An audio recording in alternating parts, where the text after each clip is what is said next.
আমার নাম মোসাম্মদ রুমালী আক্তার দিবা। আমার বাবার নাম মোহাম্মদ আনোয়ার হোসেন। বাসা বাহাদুরপুর। হচ্ছে আমি আমার শ্বশুরবাড়ি আমার নিজের ইচ্ছায় আসছি। আমি এখান থেকে যাব না। আমাদের রিলেশন ছিল ১ বছরের। কার সঙ্গে? আমার রিলেশন ছিল ইমরানের সঙ্গে আমার ১ বছর। রিলেশনের পর আমরা দুজনের ইচ্ছায় পালিয়ে বিয়ে করি। রংপুর কোর্ট ম্যারেজ করি। করার পর আমরা ঢাকায় যাই। ওখান থেকে ঢাকায় যাওয়ার পর আমার বাবা অপহরণ মামলা দেয়। আমি তো আ একা যাইনি। ওর দুজনের ইচ্ছায় গেছি।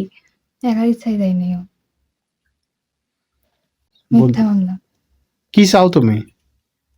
আমি এখন আসছি আমার শ্বশুরবাড়ি। আমি এখানে থাকবো, এখানে সংসার করে খাবো। তোমার স্বামী তো জেলে। আমার স্বামী তাড়াতাড়ি ওখান থেকে মুক্তি হয়ে আসুক, এটা চাই।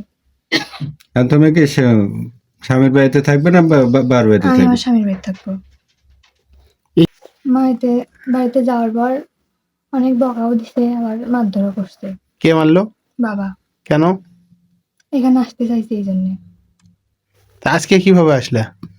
পালিয়ে আসছি। এখন যদি আবার তোমাকে নিয়ে যায় এখান থেকে? আমি যাব না। মানবে না এই জন্যে। সেই কারণে মানে মিথ্যা মামলা দিছে।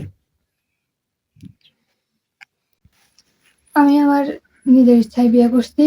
আমি আমার স্বামীকে মুক্ত চাই। আমি আমার স্বামীকে মুক্ত চাই। আমি এখানে সংসার করে খাবো। তাড়াতাড়ি যেন কেসটা উঠায় নেয়। আর তাড়াতাড়ি যেন কেসটা উঠায় নেওয়া হয়। এই কেসটা কে করছে? আমার বাবা। আমার বাবা আমাকে বাড়িতে নিয়ে যাওয়ার পর অনেক মারধর করছে। করার পর মিথ্যা মামলায় আমাকে